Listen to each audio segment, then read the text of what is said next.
이 시간 이 자리에 주님의 영으로 가득히 충만히 임재하여 주시옵소서. 하나님, 이 밤에 하나님 앞에 예배하며 제가 모을 때에 우리 모두가 하나님 가까이 나가기 원하고 우리 모든 가슴이 하나님으로 가득히 채워지기 원합니다. 하나님, 이 밤에 나는 더 사라지게 허락하여 주시옵시고 나의 실패한 방법과 내 모습과 내 계획과 내 모든 욕심은 사라지게 하시고 오직 하나님 예수 그리스도의 이름이 우리 삶을 통해서 영광받는 밤 되게 허락하여 주시옵소서. 하나님의 보좌의 가운데 임재하여 주시옵시고 주께서 말씀하시고 우리의 모든 듣는 귀가 열려지게 하시며 우리 삶 가운데 하나님, 내가 원하는 것이 아니라 하나님께서 내게 원하신 것이 무엇인지를 들을 수 있는 밤 되게 허락하여 주시옵소서. 하나님, 이 가운데 하나님께서 말씀하시는 것을 사모하는 한 사람을 축복하시되 그 사람이 하나님 그 말씀을 그 가슴에 심고 하나님 앞에서 자신의 모습이 변화되며 오직 하나님의 방법을 따라가는 삶이 될 수 있도록 축복하여 주시옵소서. 모든 시간을 하나님께 맡겨드립니다. 감사를 드리옵고 예수 그리스도의 이름으로 기도드렸습니다. 아멘. 예, 반갑습니다. 저희들 이제 네 번째 밤입니다. 네 번째 밤인데 오늘 여러분들이 드디어 여호수아 6장으로 넘어갑니다. 여러분들이 너무 잘 아시는 사건입니다. 무슨 사건이죠? 여리고성이 드디어 무너지는 사건입니다. 굉장히 신나는 장면입니다. 여러분들이 교회를 지금까지 다니시면서 참 많이 보신 장면일 겁니다. 그 성주를 돌았더니 하나님께서 그 견고한 성을 하나님께서 무너뜨려 주시는 이 장면, 이 성경을 여러분들 자주 보셨지만 무엇을 생각하십니까? 제가 이 말씀을 가지고 어떤 말씀을 여러분과 나눌까를 하나님께 기도했을 때 많은 것이 생각났습니다. 여호수아 6장을 가지고 여기 담겨져 있는 신학적인 것들을 여러분과 이야기할 수도 있고 여러 가지 제가 알고 있는 것들을 여러분과 나눌 수 있지만 여러분 어떠세요? 그런 것들을 배우기를 원하십니까? 근데 저는 사실 이 성경 여호수아 6장을 보면서 여리고 성이 무너지는 사건을 보면서 제 마음에 그랬습니다. 하나님, 이것을 아는 것이 무슨 소용이 있습니까? 여리고성이 무너지는데 어떤 신학적인 의미가 있고 이게 어떤 성경을 통해서 무슨 의미가 있다는 걸 아는 게 무슨 소원이 있습니까? 하나님, 저는 이 여리고성이 무너지던 그 파워, 하나님의 능력을 알고 싶습니다. 그 소원이 생겼어요. 여러분도 마찬가지 아니십니까? 얼마나 이 구절을 많이 보셨습니까? 여리고성이 무너지는 이 설교를 얼마나 많이 들으셨습니까? 근데 우리에겐 그것들이 필요한 것이 아니라 정말 우리가 이 시간을 통해서 하나님께 어떤 소원을 가져야 되냐면 하나님, 이 말씀을 듣고 우리가 나눌 때에 하나님의 그 능력이 내 삶 가운데 나타나게 해 주시옵소서. 어떻게 하면 하나님 내 삶 가운데 이 견고한 문제들이 무너지지도 않고 내 힘으로 도저히 어떻게 할 수 없는 그 문제들이 어떻게 하면 하나님께서 임재하셔서 무너뜨리는 사건이 나타날까요? 그것이 우리의 질문이 되어야 합니다. 여호수아 6장에서 제가 다른 것들을 여러분과 나누지 않으려고 합니다. 여호수아 6장은 여러분들이 다 아시듯이 심플한 사건입니다. 하나님께서 말씀하시되 너희들은 이 성 주변을 6일 동안 돌아라. 6일 동안 돌되 조건이 뭡니까? 입을 다물어라. 침묵해라. 그리고 너희들이 돌 땐 제사장들이 앞에 있고 이 양의 뿔로 만든 혼이라고 그러죠. 그 뿔을 든 사람들이 제사장들이 7명이 그걸 들고 돌고 군사와 너희들은 그 뒤를 따라서 6일 동안 하루에 한 번씩 성 주변을 돌아라. 대신에 7일째 되던 날은 너희가 제사장들이 이 소리를 이 양각 나팔을 길게 불면 너희도 다 같이 소리를 질러라. 그럼 그것이 무너질 것이다. 아주 간단한 사건입니다. 근데 이 가운데 어떤 것이 나타나냐면 하나님께서 이 가운데 우리에게 말씀하시는 것들은 무엇이냐 그러면 여기는 몇 가지 포인트들이 나타나는데 그 첫째는 믿음입니다. 하나님께서 여호수아에게 그리고 이 사람들에게 말했을 때 심플합니다. 이것이 무너질 거다 그랬더니 그들이 어떻게 합니까? 믿습니다. 믿고 갑니다. 두 번째는 뭡니까? 믿고 그냥 지나갑니까? 행함이 나타납니다. 믿고 그대로 합니다. 그걸 믿고 진짜로 가서 그대로 돕니다. 그 다음 어떤 것이 나타납니까? 그냥 하는데, 행함을 하는데, 어떤 액션을 취하는데 늘 내가 하던 대로요? 군사들이 늘 하던 대로 거의 다 성벽에다가 사다리 걸고 올라갑니까? 안 하던 걸 합니다. 어떤 방법으로요? 누구의 방법이요? 하나님의 방법을 합니다. 그리고 마지막으로 이 말씀에 나타나는 것은 내 목적이 아니라 여리고성은 내가 좋아서, 내가 원해서, 내가 저기에 정말 탐이 나서 그것을 정복하는 것이 아닙니다.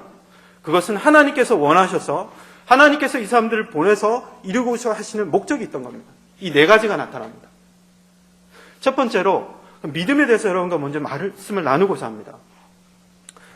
다 같이 읽을까요? 여호와께서 여호수아에게 이르시되, 다 같이 읽을까요? 예. 내가 여리고와 그 왕과 용사들을 내 손에 붙였으니 너희 모든 군사는 성을 둘러 성주를 매일 한 번씩 돌되 요섯 동안을 그리하라. 다 같이요. 제사장 일곱은 일곱 양각 나팔을 잡고 언약궤 앞에서 행할 것이요, 제7일에는 성을 7번 돌며 제사장들은 나팔을 불 것이며, 제사장들이 양각 나팔을 길게 울려 불어서 그 나팔 소리가 너희에게 들릴 때에 백성은 다 큰 소리로 외쳐 부를 것이라. 그리하면 그 성벽이 무너져 내리니 백성인 각기 앞으로 올라갈지니라 하시매. 얼마나 소망이 되는 말씀인지 모르겠습니다. 저한테도 하나님께서 이 성을, 너에게 있는 이 문제를, 네 삶 속에 오랫동안 경고하던 그 문제를 이제는 내가 내 손에 붙였다.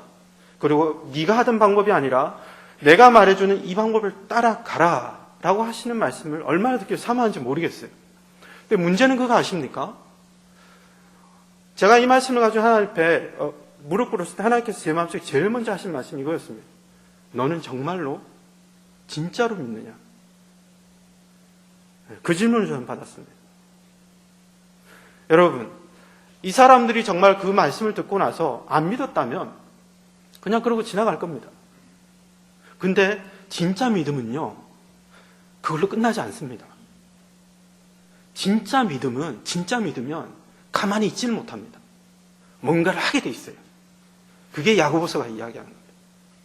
너에게 진짜 믿음이 있느냐? 근데 아무것도 안 해? 이상하다. 진짜 믿으면 뭔가를 하게 돼 있어요. 저는 92년도에 제가 대학교 1학년이었습니다. 저는 경영학을 전공을 했습니다. 경영학을 전공했더니 교수가 와서, 경영학이 뭘겠습니까? 쉽게 말하면 돈 버는 방법을 가르쳐주죠. 교수님은 그게 아니라 인류에 공헌하고 기업이 나라를 위해서 막 이런 얘기 하는데, 저희들은 앉아서 돈을 어떻게 벌 거만 관심이 있죠. 근데 학생들에게 교수님이 이런 얘기를 합니다. 92년도입니다. 앞으로 그때는 저희들한테 그 당시 우리가 이메일 주소라는 것도 없었습니다. 92년도에. 앞으로는 너희들이 길거리에서 보는 이 모든 상점이 인터넷이라는 곳으로 들어갈 거다 그랬어요. 그리고 앞으로는 너희들이 이 차들이 이 가스로 가지 않고 물만 넣으면 간다든지 다른 에너지를 쓰게 될 거다. 그리고 한 몇십 년 후에는, 최소한도 한 2, 30년 후에는 사람들이 드디어 막 화성에도 가고 그런 날이 올 것이다 했을 때 저희들이 에이 그랬겠습니까? 모든 학생들이 토론할 때 그럴 거다 그랬습니다. 맞다. 인터넷이라는 곳으로 모든 상점이 들어갈 거다 그랬습니다. 근데 교수님이 그 얘기를 하시더군요. 다 들어가는데 내 생각에 옷은 안 될 것 같아 그러시더라고요. 옷은 입어봐야 되니까. 근데 지금 그렇습니까? 아니죠. 저는 지금도 그 교수님 뭐 하시는지 되게 궁금해요. 대구에서 오셨는데. 근데 이거 아세요? 저희들 그때 그 말 듣고 다 동의했습니다.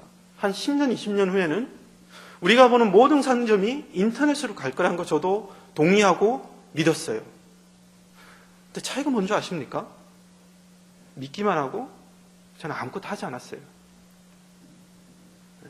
믿긴 믿는데 아무것도 하지 않았기 때문에 아무런 결과가 나오지 않았습니다. 저는 미국에 올 때 유학생으로 왔습니다. 경영학 하던 거를 석사 과정을 계속하려고 왔는데, 저는 필라델피아에 있었죠. 그때 저는 2000년도에 왔는데 95년도에 남아프리카 공화국에서 태어나고 캐나다에서 자란 것도 아니죠. 남아프리카 공화국에서 자라고 캐나다로 이민을 온 어떤 학생이 한 명 있었습니다. 그 학생이 필라델피아 인물이 참 많이 나오는군요. 예, 좋은 곳인 것 같습니다. 안 웃으시는군요. 저랑 웃음 코드가 맞지 않는 것 같습니다. 제 자랑한 겁니다. 예. 필라델피아 유펜이라는 곳으로 이 사람이 공부를 하러 온 유학생이었는데, 이 사람도 저희와 똑같은 생각을 했습니다. 앞으로 인류의 10년 후에 이 세상은 어떻게 변할까? 어떤 것이 우리 삶에 가장 큰 영향을 미칠까 생각해 보니까 인터넷이었다고 합니다. 그리고 나서 이 사람이 맞다, 인터넷. 그리고 앞으로 에너지가 문제가 될 거다. 얼마 안 가서 석유는 다 없어진다. 여러분 다 그렇게 생각하시죠? 우리 다 똑같이 생각하고 있습니다. 석유 자원이 영원하지 않다. 그래서 써도 없어지지 않는 태양열이나 이런 다른 에너지가 필요할 것이다. 그리고 곧 인류는 지구가 좁다고 저 화성이나 다른 곳으로 가게 될 거다. 이 사람도 동일한 생각을 하기 시작했습니다. 95년도에요. 그리고 나서 이 사람이 그 실천에 옮기려고 하니까 너무 막막한 겁니다. 그래서 이 사람이 인터넷 사업을 하긴 해야 되겠는데, 자기 먹고 살 돈도 없고 유학생이 뭘 하겠습니까? 여기 스테이 할 수도 없고. 그래서 이 사람이 한번 실험을 했습니다. 핫도그 30개를 사고 오렌지 한 박스를 샀습니다. 그래서 내가 한 달 동안 이것만 먹고 살 수 있는가, 한 달에 1불만 쓰고 살 수 있는가를 실험을 했습니다. 그때 한 달이 지났더니 살만 하더래요. 오렌지만 먹고 핫도그 먹고 한 달이 버텨지더랍니다. 그래서 이 사람이 그러면 한 달에 30불만 벌면 되겠네. 그리고 두려워하지 않고 인터넷 비즈니스를 시작합니다. 이 사람이 한 게 뭐냐? 돈을, 네? 괜찮습니다. 말씀하셔도 됩니다. 누가 말씀하셨는데? 틀리셔도 괜찮습니다. 테슬라요. 인터넷, 예. 근데, 그렇죠. 테슬라는 조금 있다는데, 맞습니다. 예. 이 사람이 계좌번호가 아니라 이메일을 가지고 돈을 주고받는 것들을 시작합니다. 그리고 이 사람이 자기 믿음대로 나중에 전기 자동차를 시작하죠. 이 사람이 누굽니까? 앨런 머스크라는 요즘 화제가 되고 있는 그 사람입니다. 그리고 자기 믿음대로 인터넷 비즈니스가 되고 나니까 그 다음에 이 돈을 가지고 자기 믿음대로 전 돈을 투자해서 이번엔 전기 자동차에 투자를 합니다. 전기 자동차에 투자하고 나서 또 있는 돈을 가지고 자기 믿음대로 우주로 갈 거라고 화성으로 간다고 그랬을 때 다 미쳤다 그랬습니다. 이 사람 보고. 저는 약간 간 사람이다. 그런데 지금 최근에 로켓을 쏘고 떨어지는 로켓을 버리는 게 아니라 이게 도로 돌아와서 재활용하는 걸 성공해냅니다. 2008년도. 최근이죠. 이 사람이 무서운 거는 남들이 다 생각만 하는 거를 실제로 실천에 옮긴다는 거예요. 저는 이 사람한테 굉장히 충격을 먹었습니다. 나랑 똑같은 유학생 출신이네? 저보다 2살 많더라고요. 제가 그거 보고 나 생각했죠. 에이, 너와 나는 필드가 다 틀리다. 나는 하나님을 섬기는 사람이다. 당신 돈 버는 사람이고 난 필드가 틀려서 그래. 라고 위로했는데 제 마음속에 그런 마음이 들었습니다. 그러면 나는 뭘 믿는데? 내가 믿는 건 도대체 뭔가? 라는 생각이 들었어요. 여러분들은 하나님의 말씀이 그대로 이루어지는 거 진짜 믿으십니까? 여호수아 6장을 가지고 우리가 여리고를 고민하기 전에 여러분과 제가 직접 우리한테 물어봐야 할 질문은 내가 진짜 믿는가입니다. 하나님의 말씀이 진짜로 일어난다는 것을 내가 믿고 있는가? 저는 군대를 의경을 갔습니다. 그래서 데모를 막는데 94년도에 서울대 앞에서 데모를 막을 때 잊을 수가 없습니다.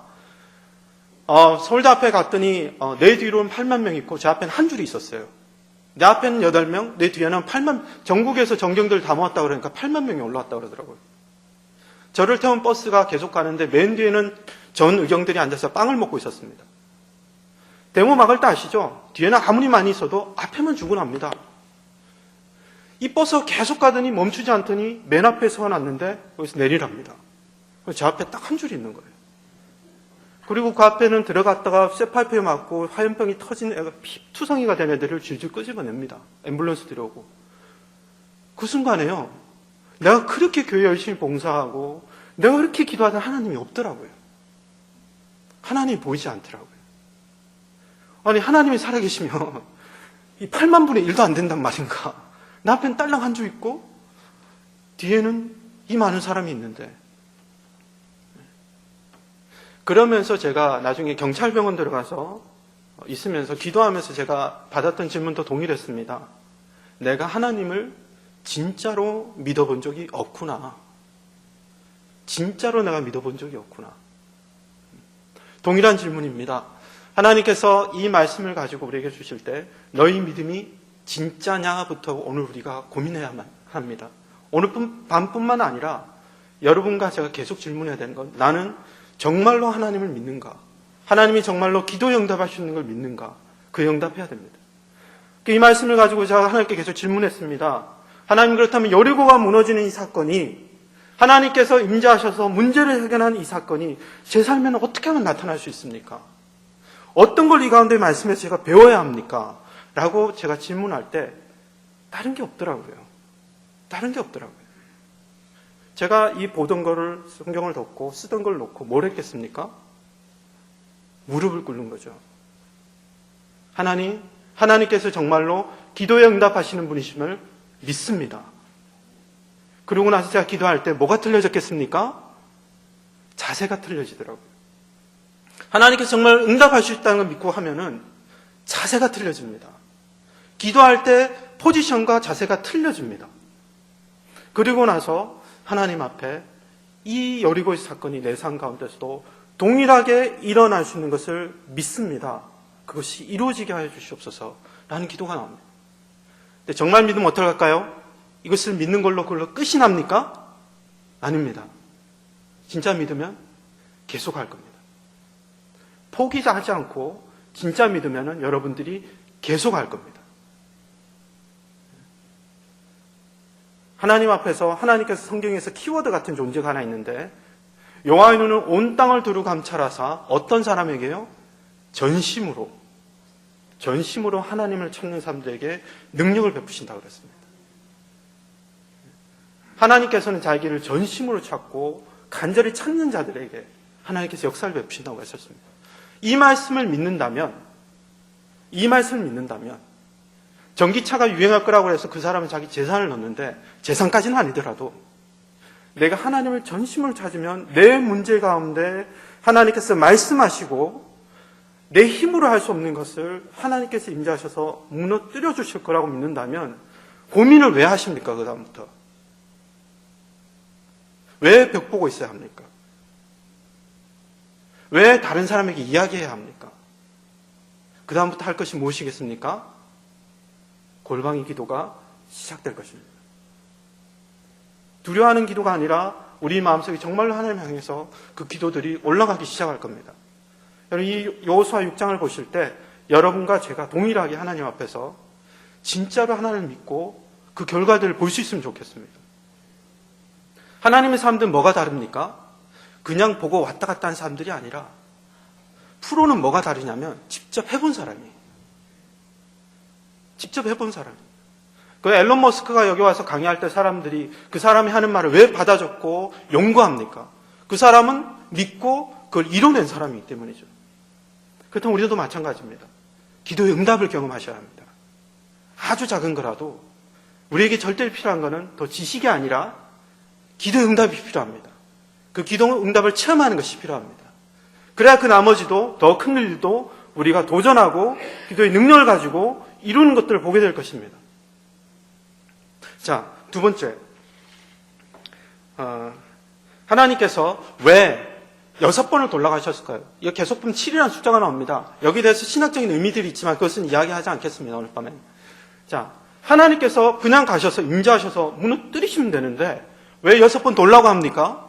성경에는 절대적인 원칙이 하나 있습니다. 믿음 다음에 뭡니까?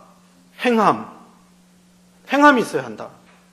예수님께서 요한복음에 보면 날 때부터 소경된 자를 만나십니다. 예수님께서 그냥 고쳐주시면 되잖아. 근데 뭘 하시죠?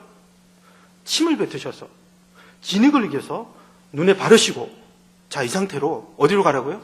실로암 목가에 가서 씻으라고 시킵니다. 자, 이쯤 되면 그 진흙이 어딘지 찾아야 합니까? 아니다. 예수님이 침이 놀라운 능력이 있었다. 그걸 찾아야 합니까? 아니면 실로암 못에 가서 지금에서 그 물을 퍼다가 집에 비상약으로 재놔야 합니까? 아니죠. 그게 능력이 있는 것이 아니고 말씀하셨을 때 나의 작은 순종이 필요한 겁니다. 그 순종 때문에 역사가 일어나는 거죠. 그래서 하나님께서 우리에게 말씀하실 때 믿음으로 이미 역사를 받을 준비가 되었지만은 그 다음에는 행함이 필요합니다. 그 행함은 여러분에게 하나님께서, 여러분 안에 계신 성령님께서, 성령이 여러분 안에 계신데 그분이 여러분에게 말씀하실 것입니다. 어떤 방법이냐고요? 자, 그 다음이 참 중요합니다. 자, 하나님께서 우리에게 말씀하실 때 행함이 중요하다고 그랬는데 그 다음 필요한 것은 이겁니다. 늘 하던 방법대로 하시면 안 됩니다. 저는 저희 교회에서는 지금 청년부를 섬기지만 이 앞전 다른 교회에 있을 때는 청년 부부팀을 섬겼습니다. 그 다음에는 커플 제자 훈련을 했는데요. 결혼 안 한 사람이 그런 걸 왜 하냐 그러는데 저도 모르겠습니다. 시키니까 했습니다. 모르니까는 더 담대하게 말하게 됩니다. 두려울 것이 없거든요. 뭐 찌를 때도 없고 저는 안 해봤으니까 더 담대합니다. 성경 원칙에 확 말하니까는 뭐라 못 하시더라고요. 아직까지 결혼도 안 해봤으면서 왜라는 얘기 못 들어봤습니다. 제자 훈련을 커플 제자 훈련을 하면 참 재밌는 게 있습니다. 그 댁에 찾아가서 해주시는 밥 먹고 딱 앉아있으면요. 여자 집사님, 혹시 권사님, 두 분 같이 계시거든요. 저는 이 가운데 앉아있고, 양옆에서 이렇게 성경을 보시고, 제가 질문하고 대답을 하시는데, 하다가 제가 어떤 말씀을 하면, 한 분이 갑자기 앞에 있는 그 자기 배우자를 딱 쳐다봅니다. 탁 내려갑니다. 본인들 모르세요. 또 무슨 얘기를 하다가 조금 자기한테 유리한 게 나오면 여자 집사님 고개를 싹 두고 쳐다봅니다. 다시 내려갑니다. 들으라는 거죠. 당신한테 한 소리니까. 근데 제가 차 보면 계속 탁 쳐다보고 본인들은 진짜 모르세요. 그런데 계속 고개를 보고 있다가 들었다가 내려갔다가 하는데 진짜 모르세요. 근데 이분들이 하시는 말씀 중에 참 제가 이상한 게 하나 있었습니다. 한 분이 이 사람은 25년째 내가 그걸 그렇게 부탁하는데도 안 들어준다. 내 생일에 꽃을 내가 비싼 걸 요구하느냐. 꽃 하나 사다 달라 그랬는데 기회 사왔다는 거예요. 제자 훈련하고 있을 때 그 얘기를 했거든요. 꽃을 진짜 사오셨습니다.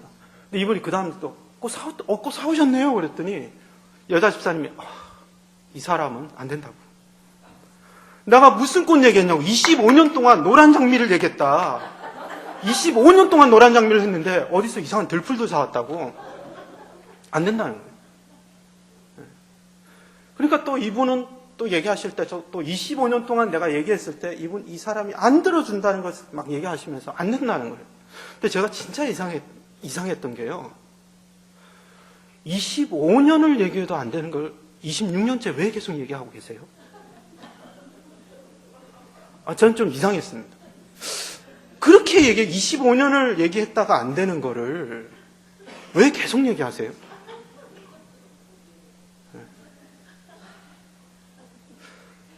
그러면서 제가 이분들과 놔뒀던 거는 항상 원칙은 결혼이 아니라 모든 거에 똑같은 원칙입니다. 문제가 있을 때 내가 저 사람의 말을 들어주는 것이 중요한 것도 아니고 누구의 뜻, 생각을 따라주는 게 중요한 것이 아니라 내가 들었고 순종해야 될 것은 나를 향한 하나님의 음성입니다. 저 사람이 내가 어떻게 했는데요? 저 사람이 내게 어떻게 하는데 하나님? 이거 자기가 아무리 오라도 주장해봐야 소용없습니다.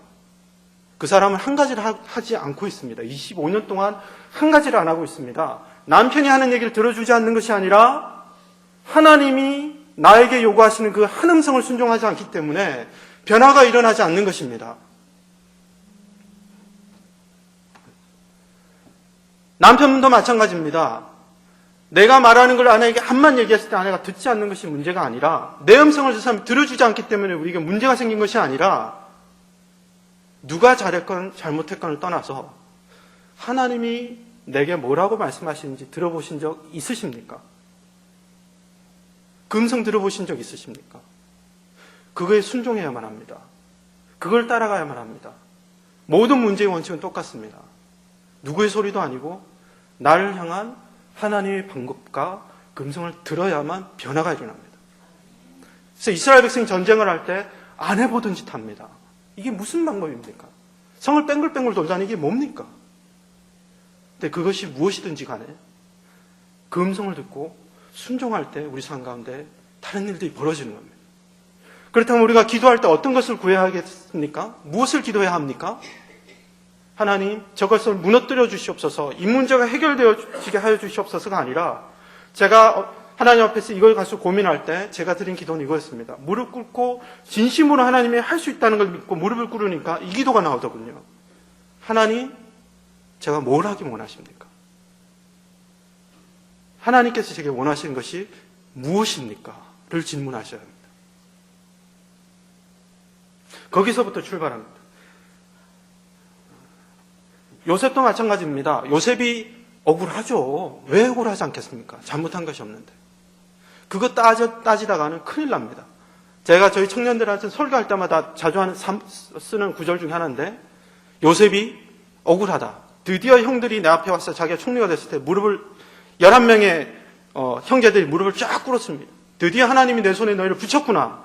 니들이 이런 걸 잘못했고, 니들이 과거에 나한테 이런 짓을 했고, 내가 이렇게 억울했는데 하나님이 내 한을 풀 기회를 주셨다라고 자기 방법과 자기 성질대로 해버리고 형들 다 죽여버리면 어떤 일이 벌어집니까? 우리 청년들은 들으셨잖아. 들어도 새롭나요? 예. 그래서 제가 재탕을 하는 게 두렵지 않습니다. 어떤 일이 벌어집니까? 형들 11명 죽여버리면 성경 끝납니다. 성경 뒷 스토리는 존재하지 않습니다. 하나님의 목적은 요셉이 옳고 그런 걸 따지시는 게 아니고 요셉을 통해서 저 사람 같지 않은 형들, 저 사람으로서 할 수 없는 짓을 하는 저 사람들을 살리시는 게 목적이에요. 근데 요셉이 하나님의 음성을 듣지 않고 자기 성질대로 해버리면 성경이 끝이 납니다. 하나님의 스토리가 끝이 납니다. 그렇죠? 그래서 무엇입니까? 하나님 앞에 우리가 어떤 문제를 가지고 기도할 때 똑같습니다. 내 방법과 내 이해대로 해버리면 하나님의 계획이 이루어질 수 없습니다. 요셉이 고백하기를 두려워 마소서 하나님께서 나로 생명을 구원케 하시려고 이렇게 하셨다라고 했어요. 뭘 들은 겁니까? 하나님이 원하시는 것이 무엇인지를 듣고 알고 있었던 거죠. 여러분들에게도 권합니다. 늘 하시던 방법, 평생 하시던 방법, 또 해서 실패한 거 왜 자꾸 하십니까? 왜 자꾸 하십니까? 되지 않습니다. 여러분, 싸우는 것도 굉장히 중요합니다. 근데 싸우는 것도 중요한데 잘 싸우는 게 중요합니다. 굉장히 잘 싸우는 게 중요합니다. 싸우고 나서 영원히 얘기 안 하고 돌아버리고 이러는 사람들은 계속 그럴 것입니다. 근데 저는 가끔씩 잘 싸우는 사람들을 만나면 배우고 싶습니다. 얼마나 슬기롭게 잘 싸우는지요. 할 말 다 하고 지 할 거 다 해놓고 잘 달래줍니다. 지 할 거 다 해놓고는 어떻게 보면 잘 달래서 또 괜찮습니다. 이런 게 이 싸우는 방법을 제대로 배운 사람들이거든요. 그렇죠? 이 보면은 폭력 가정에서 폭력 아들이 나온다고 그러지 않습니까? 청년 부부들 할 때 가끔 보는 건데 나는 아버지 같은 스타일이 너무 싫어요. 아버지가 식당에 가서 종업원들에게 함부로 하는 게 싫어요라고 하던 자매가 청년 중에서 식당 가서 조금 일하시는 분들한테 함부로 얘기하는 형제를 만나는 겁니다. 그래서 제가 늘 하던 얘기를 알아서 얘기했죠. 야, 저 친구 한국에서 온 지 얼마 안 돼가지고 음식 빨리 안 간다는 따준다고 버럭하던데 했더니 저 뭐 잘 모르겠던데 그래요. 참 재밌는 게요. 평소에 그런 것들을 안 봤던 사람이면 그거 보면 어쩜 저럴 수가 그러거든요. 자주 봤던 애들은 충격이 덜합니다. 충격이 덜합니다. 네. 그래서 그게 괜찮은 거예요. 그래서 이 형제도 그걸 받아주니까 괜찮고 이분은 또 늘 보던 거니까 둘이 결국 결혼하시더군요. 네. 참 보면은 그걸 보고 느낍니다. 늘 자기가 하던 방식대로 하면은 내 삶 속에 나타난 결과는 똑같을 수밖에 없습니다. 내 방법대로 하면. 근데 이거 경험하시죠, 여러분? 어느 날 하나님의 말씀이 타이밍 맞게 여러분한테 주어졌어요. 그 말씀을 따라서 평소에 나 같으면 부들부들 떨릴 순간인데 하나님 말씀대로 내가 도리어 용서하게 되고 안아주게 되고 감히 내 돈을 떼먹어. 네가 감히 내 돈을 떼먹어. 이럴 수도 있는데 그것이 그냥 허용이 되고 도리어 축복이 되고 성령과 하나님 말씀이 나를 지배할 때에 다른 변화가 일어나기 시작합니다. 하나님의 영이 내 가운데 충만히 임하게 되면 내가 늘 하던 거 아닌 걸 하게 됩니다. 우리에겐 그게 필요합니다. 하나님 제게 원하신 것이 무엇입니까를 묻고 나서 그 다음 해야 될 것들은 하나님의 영으로 제가 충만하게 해주시옵소서. 그래서 제가 늘 하던 것이 아니라 하나님 방법을 택하게 해주시옵소서. 그걸 하셔야 되는 거죠. 아까 그 꽃을 노란 장미를 25년 동안 애타게 부르시던 저희 집사님이 그 제자 훈련을 하시는 가운데 전쟁이 벌어졌답니다. 집에서 제가 들어도 스토리를 들어보면 여자분들이 말씀하시는 거 들어보면 참 일리가 있어요. 제가 들어봐도 정말 이분은 억울한 인생을 살아오셨어. 남자분이 너무 하시는 것 같아. 그런데도 그게 중요한 게 아니거든요. 이분이 자기가 옳다, 저 사람이 안 해준다 막 이렇게 하시다가 전 잘 모르겠습니다. 이분들이 어느 날 밤에 싸우셨는데 여자분이 벌떡 일어나서 따지러 출력하는데 갑자기 자기 마음속에 어떤 떨림이 오더니 저도 모르게 자기 눈에서, 이분이 굉장히 강하신 분인데 눈물이 갑자기 치밀어 오르더니 자기도 모르게 무릎을 꿇게 되더래요. 무릎을 꿇고 자기도 모르게 내가 잘못했다고, 내가 긴 세월 동안 당신의 마음을 힘들게 했다라고 그게 우는데, 이 남자분이 어떻게 했겠습니까? 이분이 평소에 툭하면 쓰던 무기가, 부부싸움 쓰시던 무기가 교회 안 가였거든요. 난 주일날 교회 안 가. 이분이 그 무릎 꿇은 데 가서 더 그분을 안고 뭐라고 하겠어요? 네. 이분의 경관, 25년 동안 그렇게 경과하던 그 마음과 고집이 무너진 겁니다. 그리고 무너지고 그 아내와 함께 계속, 이분이 나중에 남편분이 자진해서 형용부를 다른 친구까지 데려오셨어요. 친구까지. 나중에는 아버님까지. 그분이 그러시더라고요. 나는 딴 건 모르겠는데 이 사람이 하는 거 보니까 하나님이 계신 것 같아. 이러시면서 말씀을 하시더라고요. 이것이 하나님 방법이라고 생각합니다.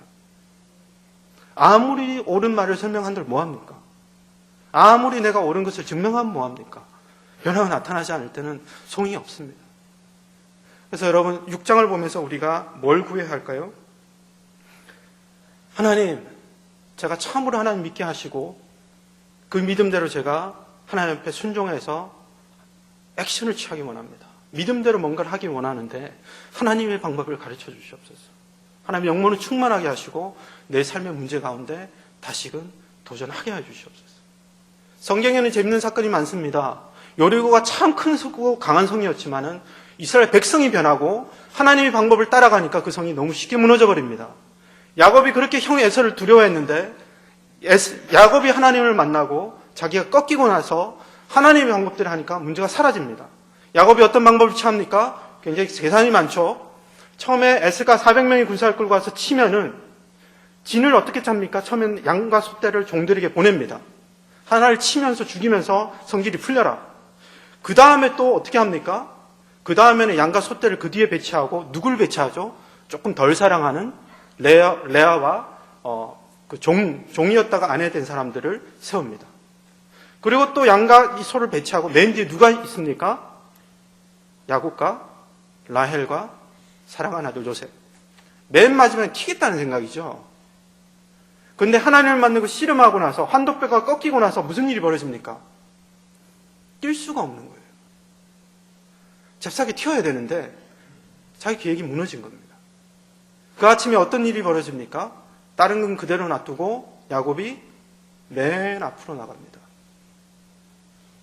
자기 계획과 방법을 놔두고 쩔뚝거리면서 나갔을 때 원수가 나를 죽일 줄 알았던 그 형이 어떻게 하죠? 안고 울면서 그때를 호위합니다. 보호하는 자로 변해요.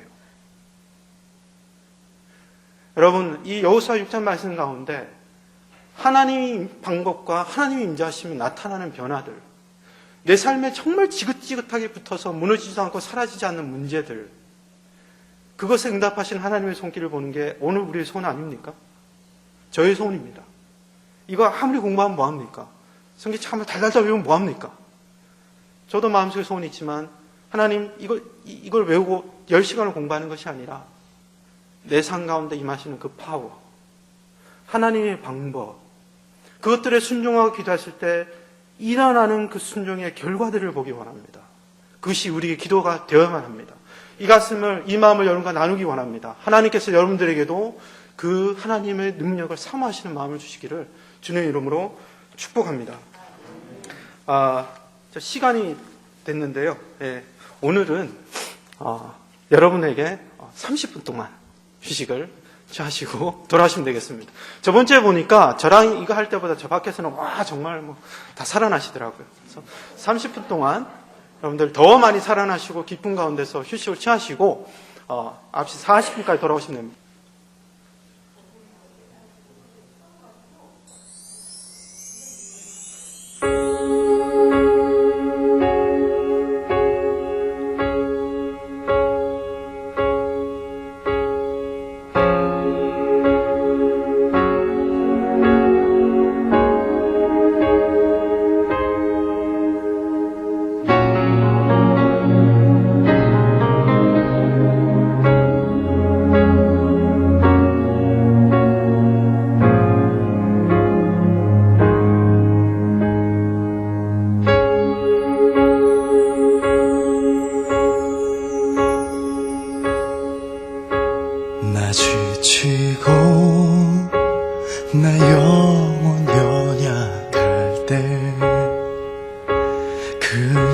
속에 내 마음 무거워 주 오셔서 함께 하실 때까지 나 잠잠히 주님을 기다려 날 세우사 저 산의 우뚝서리 날 세우사 풍랑 가운데로 함께 하신 나라 나게 하네 날 세우사 모든 것 할 수 있네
네, 빨리도 들어오셨네요. 저희가 이 찬양을 왜 틀었냐면, 제가 이 여호수아서 6장부터 준비하는 가운데 계속 제 마음속에 이 찬양이 그렇게 들려왔습니다. 이 찬양이 마치 우리가 공부하고 있는 본문을 말해주는 것 같습니다. 내가 아무리 약해도, 내가 아무리 실패해도, 내가 아무리 못나도 하나님이 나와 함께 하시면, 모든 것이 강하고 그분이 나로 하여금 내가 올라갈 수 없는 그 산 위에 높게 서게 하시는 그 하나님 보입니다. 저희가 좀 이따 여호수아 8장이 나눌 이야기지만은 이 찬양을 볼 때 또 어떤 생각이 났었냐면, 저희 청년 부부들이 이렇게 수련회를 가면요, 다 하나같이 아기들이 있습니다. 아이들이 있는데 수련을 하다가 보면 저 위에서 애우는 소리가 들립니다. 그러면은 부모들이요, 특히 엄마들 순간 전부 다 이 자세를 취해요. 다시 딱 이렇게. 근데 전부 다 자세는 똑같이 취했는데 벌써 누가 한 명은 총알치 뛰어 올라가고 있습니다. 근데 안 틀려요. 자기 애소리를 알더라고요. 저는 그냥 여자애가 우는구나, 남자애가 우는구나. 근데 전부 다 누가 울면은 탁 이러지만은 벌써 이럴 때 한 명은 뛰어서 올라갑니다. 저는 이 찬양을 보면서 마치 우리가 아무리 뭔가를 잘한다고 해도, 내가 하나님 앞에 뭔가를 아무리 잘하려고 해도 결국은 하나님 앞에 우리가 연약하고 모자란 어린아이일 수밖에 없습니다. 그렇다면 우리가 하나님께 할 수 있는 특권이 뭘까요? 나의 작은 신음이나마 하나님, 이거는 제가 도저히 넘어갈 수가 없습니다, 제가 할 수가 없습니다라고 하나님을 향해서 부르짖으면 그분이 들으시고 우리 가운데 임재하시는 거죠. 그 믿음을 가지고 우리가 걸어가는 겁니다. 그 믿음을 가지고 여호수아가 지금부터 여러분과 우리가 함께 볼 장면들이 벌어집니다. 그 관점으로 보셔야만 합니다.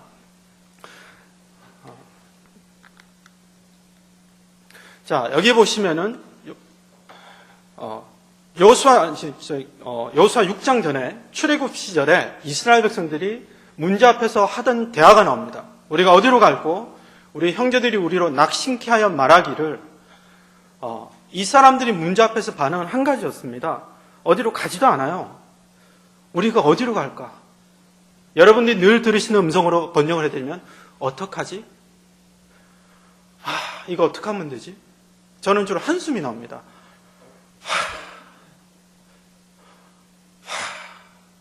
이거 어떻게 하지?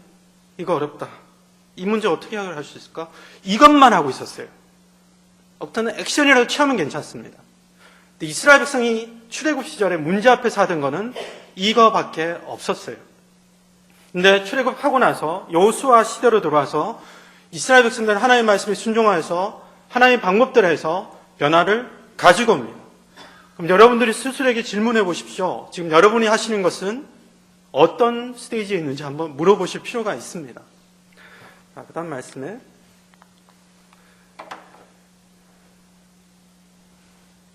시간이 없어서 제가 몇 가지 건너뛰겠습니다. 보시면은 여호수아 6장에 하나님께서 너희가 바칠 물건을 스스로 삼가라. 너희가 그것을 바친 후에 그 바친 어떤 것이든 취하면 이스라엘 진으로 바침이 되어 화를 당케 할까 두려워하노라. 여러분이 그 다음 보실 여호수아 7장은 또 잘 아는 사건이 나옵니다. 뭡니까? 아간의 범죄. 하나님께서 여리고성의 모든 것은 불태워라. 타지 않는 은과 금은 여호와의 전에 드려라 라고 했는데 단 한 명이 탐욕을 붙고 금덩이와 은과 좋은 외투, 모피 하나를 감춥니다. 그 사건을 인하여서 어떤 일이 벌어지죠? 아이성이라는 조그마한 성에 가서 그 8장에 나옵니다. 이스라엘이 패배합니다. 그 사건들이 이제 계속 반복되는데, 자, 6장 18절에 하나님께서 왜 바칠 물건을 스스로 삼가라라고 말씀하시냐면 이걸 이해하셔야 됩니다. 문화적인 배경을 좀 이해하셔야 되는데, 바친다라는 말은 원어로 하람이라고 합니다. 하람. 이 말은 금지되었다. 또 그물이라는 뜻이에요. 이것이 어떤 것이냐면은 이스라엘도 그렇지만 이슬람도 그렇습니다. 이슬람에서 음식 같은 거, 하람이 뭐냐면 돼지고기, 피를 빼지 않은 음식, 그리고 해서는 안 될 범죄, 이런 걸 다 하람이라고 합니다. 유대인들 뭐라 그러죠? 유대인도 똑같습니다. 돼지고기 먹어서도 안 되고. 자, 근데 이슬람에서 그럼 먹어도 되는 게 있습니다. 이게 뭡니까? 할랄이라고 해요. 그걸 할랄이라고 하는 겁니다. 허락이 되는 것.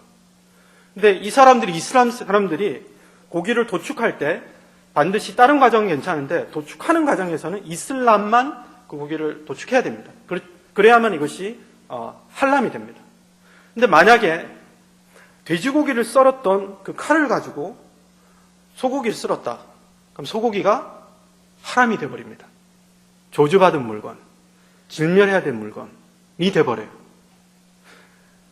여호수아가 여리고성이 하나님께서 말씀한 하람인데, 이 하람을 가지고 그것을 자기 진의 두려움으로부터 전체가 할랄이던, 이건 이슬람 표현이죠. 코셔, 유대인은 코셔죠. 허용이 됐던 이것이 하람이 돼버리는 거예요. 부정하고 진멸해야 될 대상이 돼버리는 겁니다. 이 컨셉으로 생각하기 때문에 이쪽 사람들한테 이것이 너무 당연하게 이해가 되는 거예요. 근데 하나님께서 이걸 자기 거라고 달라고 그러시나? 그게 아닙니다. 하나님께 바친다는 것은 두 가지가 있습니다. 거룩한 첫 번째를 바쳐드리는 11조와 하나님께 드리는 헌금이 있지만, 또 처음 것을 하나님께 드리는 게 있죠. 어떤 게 있습니까?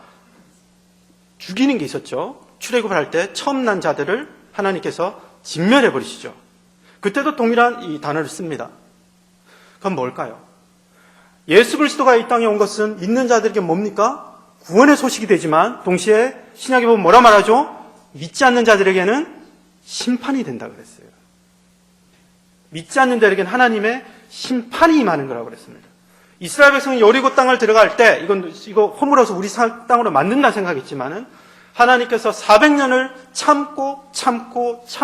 참으시면서 가나안 백성들에게 회개할 기회를 주고 했는데도 회개하지 않자 하나님께서 이스라엘 백성을 제사장을 불러주셔서 나에게 바칠 물을 가서 심판을 선포하라고 보내는 겁니다. 여호수아가 예수님의 상징이라고 그랬습니다. 그죠? 그렇다면은 예수님께서 이 땅에 오신 것은 죄에 대해서 심판하시기 위함이에요.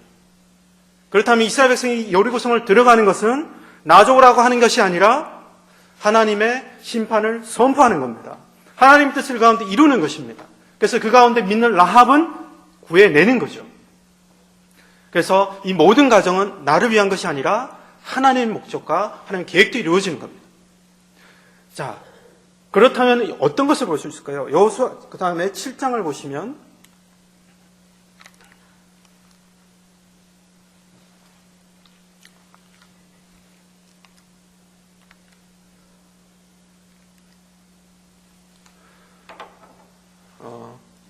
제가 이걸 안 해놓은 것 같습니다. 자, 7장을 보시면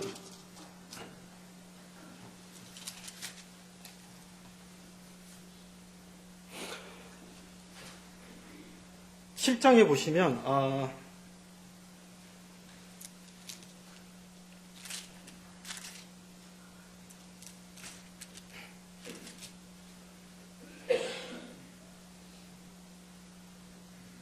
5절을 함께 읽겠습니다. 아이 사람이 그들의 36인쯤 죽이고 성문 앞에서부터 스바림까지 쫓아와서 내려가는 비탈까지 쳤으므로 백성의 마음이 녹아 물같이 된지라. 아이성은 굉장히 작은 성입니다. 총 인구가 1만 2천 명밖에 안 돼요. 그럼 군사가 몇 명 나왔겠습니까? 기껏해야 수천 명 수준이었습니다. 그런데도 이스라엘 백성 3만이 가서 패하고 도망 나옵니다. 그 이유가 성경에서 말하죠. 감추어진 것 때문에. 아까도 말씀드린 너희가 하람이 되었기 때문에, 진노의 대상이 되었기 때문에 말합니다. 이것을 우리 가운데 어떻게 적용을 할까요? 오늘 저희가 시간이 없어 다 하지 못하지만 자유의지 문제에 들어갑니다. 하나님께서 어떤 것은 하나님의 뜻이고 어떤 것은 하나님의 뜻이 아니냐고 말할 때 여호수아서를 계속 보시면 반복돼서 나오는 단어가 너희 손에 붙였나니라는 단어가 나옵니다. 어떤 거와 비슷합니까? 에덴 동산에서 선악과를 말씀하실 때 동산의 모든 실과는 먹어도 되거니와 선악을 알게 하는 나무는 먹어서는 안 된다. 어떤 것이 하나님의 뜻이고 어떤 것은 나의 뜻입니까? 3천만이 대한민국 인구가 더 이상 3천만이 아니죠. 5천만이 고민하는 고민 중에 하나가 있습니다. 늘 점심때마다 한국에서 하던 고민. 중국집 가면은 짜장면을 먹을까? 짬뽕을 먹을까? 그 고민을 할 때 하나님께 기도했더니 하나님이 짬짜로 하여라. 이런 말씀 하시나요? 여러분들 점심 고르실 때 왜 짜장면, 짬뽕 고르실 때 기도 안 하십니까? 왜 안 하시죠? 그것도 물어봐야 되는 거 아닌가요? 금방 말씀드린 것과 똑같습니다. 하나님께서 큰 틀을 정하시지만 그 안에서는 이미 우리에게 주신 지혜와 하나님이 이미 주신 말씀의 원칙을 따라서 내 자유의지로 하는 겁니다. 하지만 하나님의 주권에 따라서 선포하는 것들이 있습니다. 내가 이미 붙였다. 내가 붙이지 않았다. 붙이지 않으면 내가 뭔 짓을 해도 안 되는 겁니다. 그래서 어떤 것이 하나님의 뜻인가요? 하나님이 여러분에게 개인적으로 특별하게 이거는 짬짜의 정말 중요한 사건이라서 말씀하셨다면 그건 기도해봐야 될 사항이지만 그렇지 않고서는 기도를 안 합니다. 여러분이 스스로 원하는 건지 뭔지 아시는 거죠. 이미 알고 있습니다. 그래서 청년부가 많이 묻는 질문 중에 하나죠. 어떤 사람이 저희 배우자입니까? 아니 하나님께서 그 결혼 가운데 특별한 어떤 계명과 하나님께서 어떤 나는 너희 결혼을 통해서 생활한 어떤 특별한 일이 있다. 그래서 내가 지정해 줄 한 사람이 있다라고 개인적에게 말씀하지 않는 이상은 우리의 초이스입니다.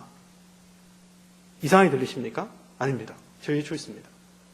하지만 말씀의 큰 테두리 안에서 믿지 않는 자와 멍해를 같이 하지 마라. 어떤 목사님 그러셨습니다. 하도 청년들이 대학생들이 묻는 질문의 1순위 어떻게 해야 하나님의 뜻을 알 수 있나요? 했더니 너가 마음을 다하고 뜻을 다하고 생명을 다해서 하나님을 사랑하고 내 이웃을 내 몸과 같이 사랑할 마음이 있다면 그 다음은 네가 원하는 대로 해라. 그것이 하나님의 뜻이다. 저도 동의합니다. 하나님께서 이 땅을 너한테 붙였다는 걸 알고 나서는 그 다음부터는 자기가 할 수 있는 최선을 다해서 그 일을 가는 겁니다. 아브라함이 하나님의 인도를 받을 때 제가 한번 연구를 해봤습니다. 펼쳐놓고 지도를 제가 펼쳐가면서 체크를 한번 해봤어요. 하나님께서 아브라함에게 내가 너에게 약속한 땅으로 가라 그러고 나서 아브라함이 도대체 뭘 했는지를 봤습니다. 하나님께서 얘기를 안 해주셨잖아요. 그 다음 말씀은 안 하셨어요. 그 다음부터 아브라함이 어떻게 하셨는지 아십니까? 아브라함에게 초이스가 있었습니다. 지도를 펼쳐보시면은 동쪽으로 가면 유럽으로 갈 수 있었고 서쪽으로 가면은 가나안을 향해 갈 수 있었어요. 근데 그 당시 유럽은 허허 벌판이었습니다. 그래서 아브라함이 처음 택한 도시가 어디로 갑니까? 하란으로 갑니다. 하란으로 간 거 맞나요? 저도 하다 보니 헷갈리는 거죠. 하란으로 갔다가 그 다음에 어디로 가죠? 가나안 땅으로 넘어가는데 요즘으로 따지면 여러분 뉴욕 찍고 LA로 간 거예요. 그 당시 가장 큰 도시입니다. 이동할 때 어떻게 하셨습니까? 철저하게 이동한 그 경로를 보면은 그 당시에 아브라함이 뭐가 있었죠? 양과 소가 많았기 때문에 철저하게 이 강줄기를 따라 올라가요. 양들이 살아야 되지 않습니까? 하나님이 정해주신 법칙 안에서 나의 최선을 다할 때, 하나님이 주신 그 명령 안에서 다른 방향이 아니라 나의 하나님이 주신 지혜와 내가 이해를 가지고 최선을 다할 때 그것이 하나님의 방법입니다. 하나님께서 우리를 로봇처럼 만들지 않으셨습니다. 그래서 지금 안에서 우리에게 초이스를 주신 겁니다. 근데 만약에 완전히 다른 방향으로 갈 때는 하나님께서 어떻게 하시죠? 개입하시죠.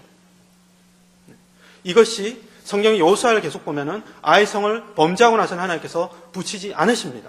그런데도 그들이 불순종하고 갔다가 깨지죠. 불순종은 아직 모르고 갔다가 이렇게 패배하죠.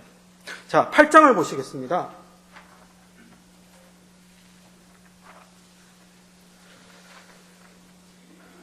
금방 저희들이 찬양을 들었습니다. 저는 이 찬양을 보면 원어에 보면은 내가 당신의 어깨 위에 있을 때 나는 내가 할 수 있는 것보다 더 많은 것을 할 수 있다는 표현이 나와요. 이것은 마치 아이가 아버지의 어깨 위에 있을 때 자신이 할 수 없었던 모든 것을 하는 것들이 보입니다. 저는 아이가 없기 때문에 청년 부부들을 보면서 많이 봤죠. 같이 이렇게 우르르 가다 보면은 아이가 같이 손을 잡고 아버지는 어떻게 하든지 안아주는 것보다는 아이가 스스로 걸음을 배우길 원하더라고요. 자꾸 걷게 하더라고요. 손을 잡고. 그러다 어느 시점에 가서 도저히 올라갈 수 없는 계단 앞에 섰을 때는 아이가 두 팔을 벌리고 아버지를 향해서 이렇게 들면 아버지가 걔를 올리고 그 계단을 넘어갑니다. 여호수아는 이것을 너무너무 잘 알고 있었습니다. 자기 힘으로 내가 어떠한 존재고 내가 할 수 없는 문제가 있을 때 어떻게 되는지 너무너무 잘 알고 있었습니다. 그래서 아이성 앞에 다시 갔을 때 그 문제를 아간의 범죄를 해결하고 이 아간의 범죄가 어떤 뜻이고 이런 것은 이 시간에 다루지 않겠습니다. 그 아간을 잡아내서 그 문제를 해결하고 나서 다시 아이성 앞에 갔을 때 여호수아가 어떻게 하냐면 여호수아가 옛날에 모세 시절에 전쟁을 할 때 하던 게 있었습니다. 아말렉을 진멸할 때에 모세는 산 위에서 두 손 높이 들고 있었고 아론과 훌이 한 팔씩 들고 있었죠. 그래서 모세가 팔을 내리면은 아말렉이 이기고 들면은 이스라엘이 이겼습니다. 근데 여호수아는 뭐 하고 있었을까요? 밑에서 현역으로 뛰고 있었습니다. 현역병으로. 막 전쟁을 열심히 하고 있었죠. 그런데 오늘 말씀을 같이 보시겠습니다. 그날에 아이 사람 전부가 죽었으니 남녀가 12,000이라. 다 같이 읽을까요? 아이 거미를 진멸하기까지 여호수아가 단창을 잡아든 손을 거두지 아니하였고. 하나님께서 단창으로 가르치라 그랬는데 이거 누구 따라하는 거죠? 자기가 경험으로 배운, 자기는 보지 않았지만 얘기를 들었던 모세의 모습을 보고 한 명까지 다 죽을 때까지도 단창을 절대 내리지 않습니다. 이게 뭡니까? 여호수아가 우리 인생의 힘으로는 안 되는구나. 아무래도 안 되는구나. 그래서 하나님의 음성을 듣고 그 음성에 순종하는 것이 전부구나. 문제가 많을 때가 용 쓴다고 내가 저 높은 곳으로 올라갈 수 있는 것이 아니구나. 어떻게 하든지 하나님 손을 잡아야 되는 걸 배운 거예요. 여러분, 여러분도 저도 그렇고 도저히 어쩔 수 없는 문제가 있을 때 그가 아무리 고민한다고 답 나옵니까? 내가 못났든지 내가 뭘 어떻게 메스업을 해놨든지 실패를 어떻게 해놨든지 하나님만 이 자리에 임하시면, 이 문제 가운데 임하시면 다 되는 거 아닙니까? 이 간단한 원리 앞에서 하나님께서 여호수아를 통해서 이스라엘 백성에게 입 다물라는 걸 시키셨던 것처럼 나의 문제와 대화하는 걸 스탑하셔야 됩니다. 문제와 대화하시는 것을 중단하셔야 됩니다. 나와 문제와 깊은 대화를 더 이상 중단하십시오. 하나님의 방법 중에서 많은 분들이 택하는 방법 중에 하나인데, 문제 앞에서 침묵 금식을 하시는 분들이 있어요. 말 금식을 하시는 분들이 있습니다. 저도 최근에 하나님 앞에 기도하다가 제 문제를 두고 기도할 때 그런 음성을 제 개인적으로 받았는데, 같이 신앙의 얘기를 하는 사람일지라도 툭 하면 전화해서 어떻게 생각하니? 이걸 하나님께서 기뻐하지 아니하시는 것 같아요. 사람한테 이야기한 걸 중단하고 내 음성을 들으시는 하나님 앞에 대화하는 것들이 필요합니다. 그래서 어떤 분들은 그러시더군요. 인류가 에덴 동산에서 막 입으로 먹는 걸로 범죄했기 때문에 금식이 능력이 있다 그러지만, 이스라엘 백성은 말로 불평하다가 실패한 민족입니다. 그래서 그들이 하나님 앞에 입을 다물고 어떻게 해요? 문제를 더 이상 바라보지 않고 하나님께 포커스하는 것들을 연습합니다.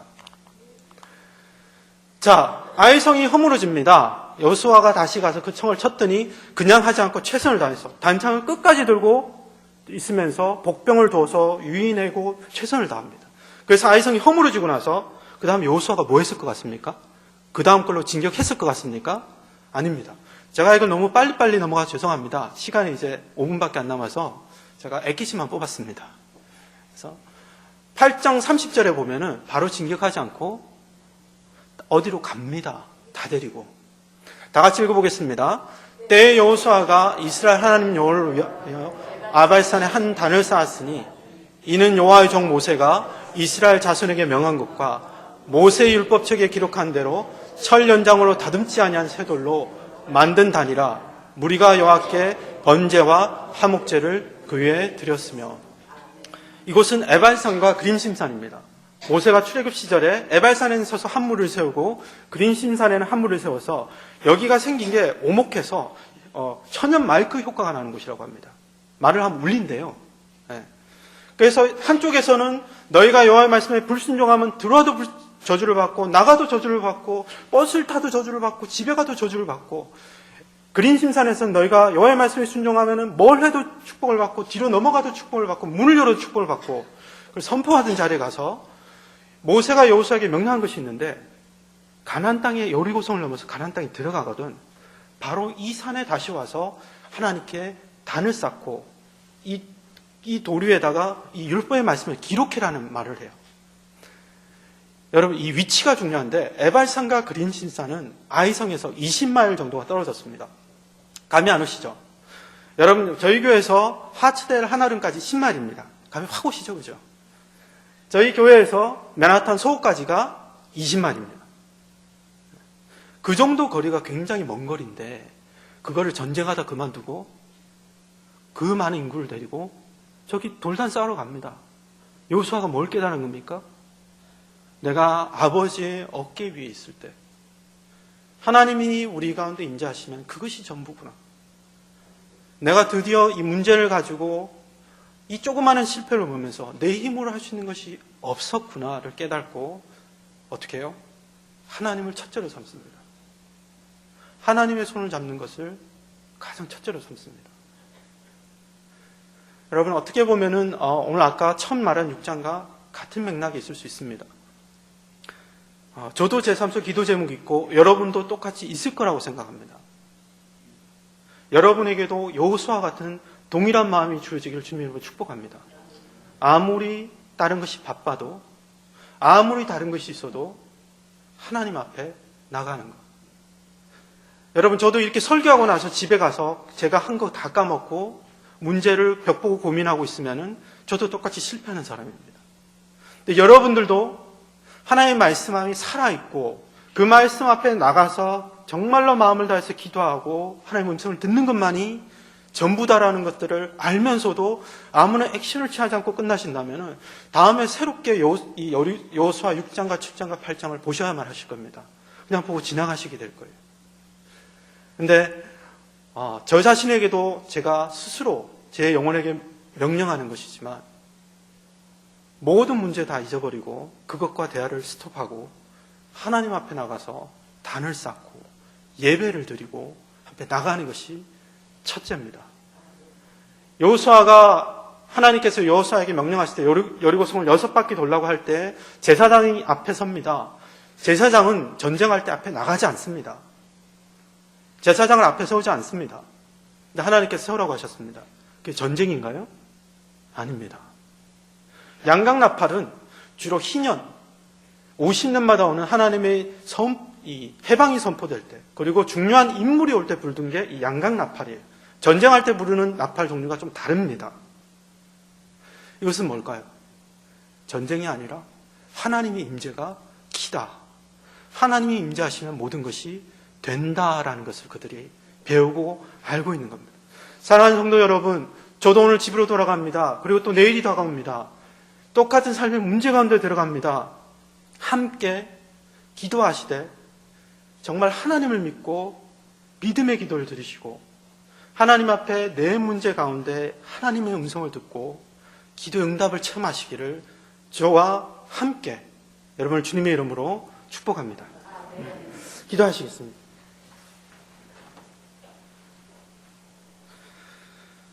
참으로 살아계신 하나님, 저희가 하나님 앞에 진실되기 원합니다. 교회를 그동안 저희가 오래 다녔고 많은 시간을 보냈지만 주여, 우리가 스스로에게 묻는 것이 우리에게 참된 믿음이었습니다. 행함이 있는, 살아있어서 뭔가를 하나님 앞에서 할 수밖에 없는 그런 참된 믿음이 없사오니 주여, 하나님 이제부터 저희들의 기도가 주 앞에서 진실되게 하시고 하나님이여, 하나님께서 우리 가운데 친히 임재하셔서 하나님께서 임재하셔서 변화를 일으킬 수 있다는 걸 믿고 기도하는 우리 되게 하여 주시옵소서. 하나님의 이 자리에 계신 주님의 성도를 축복합니다. 여호수아가 경험한 것처럼, 여호수아를 따라서 왔던 이스라엘 백성들이 경험한 것처럼 여호와의 말씀이 참으로 살아있어서 우리 삶 가운데 역사하는 것을 볼 수 있도록 축복하여 주시옵소서. 특별히 하나님, 우리 가운데 아픈 몸을 두고 기도하시는 분들이 있습니다. 저희 교회 가운데 주여 믿음의 기도들이 올라가게 하여 주시옵시고, 하나님 긴가민가가 아니라 참으로 하나님이 원하시면은, 주께서 원하시면은 그것이 낫는 것을 볼 수 있다는 믿음으로 함께 기도하는 우리 되게 하여 주시옵소서. 감사드리며 예수 그리스도 이름으로 기도했습니다. 아멘.